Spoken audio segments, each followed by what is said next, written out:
សួស្តីបងប្អូនទាំងអស់គ្នាថ្ងៃនេះខ្ញុំធ្វើដំណើរមកខាងខេត្តតាកែវដើម្បីរៀបចំកម្មវិធីសម្រាប់គ្រប់គ្រងចំណូលគ្រប់គ្រងចំណាយគ្រប់គ្រងស្តុកនៅដេប៉ូបោះដុំគ្រឿងសំណង់ឈ្មោះថាដុនគុយដែលគាត់មានលក់ជាសម្ភារៈជាងហើយនិងសម្ភារៈគ្រឿងសំណង់ជាច្រើនមុខច្រើនប្រភេទ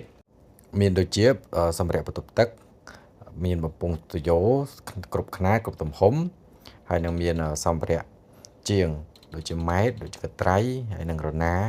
ហើយនឹងតកាប់អីជាដើមហើយថ្ងៃនេះខ្ញុំរៀបចំសម្រាប់គ្រប់គ្រងដេប៉ូបោះដុំគ្រឿងសំណង់នេះគឺមានជារៀបចំជាឧបករណ៍ដូចជាម៉ាស៊ីនបាញ់ barcode ម៉ាស៊ីន print វិក័យប័ណ្ណម៉ាស៊ីន print barcode ហើយនិងម៉ាស៊ីន print A4 A5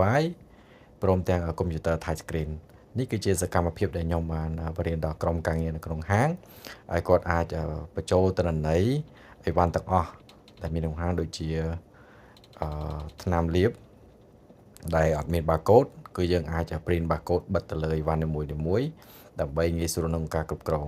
សម្រាប់កម្មវិធី Boray Technology គឺមានភាពងាយស្រួលគឺអាចបញ្ចូល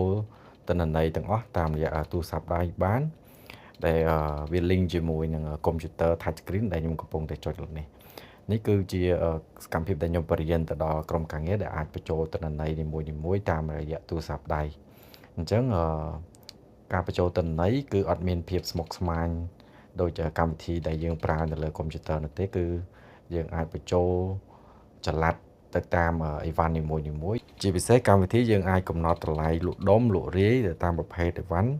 និងអាចសរុបចំនួនអីវ៉ាន់នីមួយៗនៅក្នុងហាងថានៅសល់ចំនួនប៉ុន្មានហើយទឹកលុយសរុបទាំងអស់ដែលយើងកប់នៅក្នុងអាជីវកម្មនោះនៅសល់ប៉ុន្មានគឺអាចមើលបានភ្លាមៗតាមរយៈទូរស័ព្ទដៃតែម្ដងអញ្ចឹងសម្រាប់បងប្អូនដែលចង់បានកម្មវិធីសម្រាប់គ្រប់គ្រងចំណូលគ្រប់គ្រងចំណាយគ្រប់គ្រងស្តុកអាចតាក់ទងមកក្រុមការងារខ្ញុំបានពីក្រូចយោបល់ដែលឥតគិតថ្លៃ